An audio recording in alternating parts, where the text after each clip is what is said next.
waxaa lama ilaawaan ah in indhawaalaba dalkan aan ka hadlayno iyo dal aan hore uga soo hadalnay oo lagu magacaabo Armenia ay isku qabsadeen oo ku dagaalameen gobolka Nagorno-Karabakh.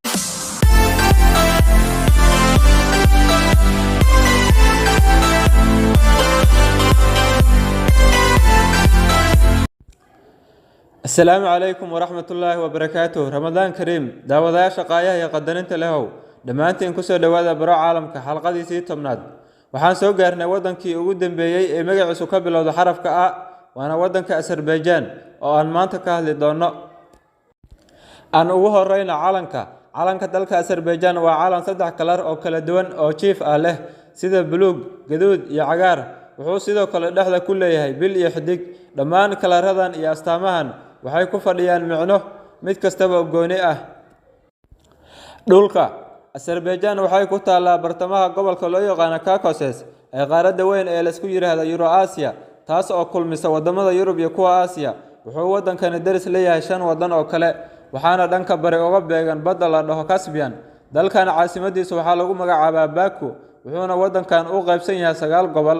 waxaa lama ilaawaan ah in indhawaalaba dalkan aan ka hadlayno iyo dal aan hore uga soo hadalnay oo lagu magacaabo Armenia ay isku qabsadeen oo ku dagaalameen gobolka Nagorno-Karabakh. dagaalkaas oo guusha ku raacday Azerbaijan. gobolkii la isku haystayna uu saas kula wareegay. Azerbaijan waa wadankii ugu horeeyay oo asagoo aqlabiyad ku leh diinta Islaamka haddana qaatay nidaamyada dimuqraadiyadda iyo midka ka sii xun ee loo yaqaan secularism-ka, kaas oo dhigaya in wax diin ah la isku xukumin. qaab dhismeedka dhulka Azerbaijan waa dhul barkiisu buuraley ah. wadankan waxaa ku yaal goob cajiib ah oo lagu magacaabo Gobustan, halkaas oo laga helo falkaanada dhiiqada ama dhiiqo isu beddesha falkaano. Azerbaijan waxay qani ku tahay gaaska dabiiciga iyo petroleum-ka, kaas oo kor u qaada dhaqaalaha wadankan 80%. dadka Azerbaijan waxaa ku nool dad gaaraya 10 milyan. dadka ku nool Azerbaijan waa dad 91% Azerbaijaani ah ama asal ahaan ka soo jeeda dalkan. 9% kale ee hadhayna waa dadyow kale ka soo jeeda. dadka Azerbaijaaniga waxaa la aaminsan yahay inay yihiin walaalaha Turkiyiinta. waxay labadan dadyow ay wadaagaan af, dhaqan iyo diinba. wuxuu wadankani ka mid ka yahay wadamada dhowrka ah ee muslimiintiisu Shiicada u badan yihiin. saaxiibada Azerbaijan waa wadan diblomaasiyadiisu sareyso, waxayna xiriir la leedahay 160 dal. Azerbaijan waxay xiriir aan aad u wanaagsanay la leedahay dalka Ruushka, waayo waxay Azerbaijan aaminsan tahay inuu Ruushka gacan siiyo cadawgeeda Armenia.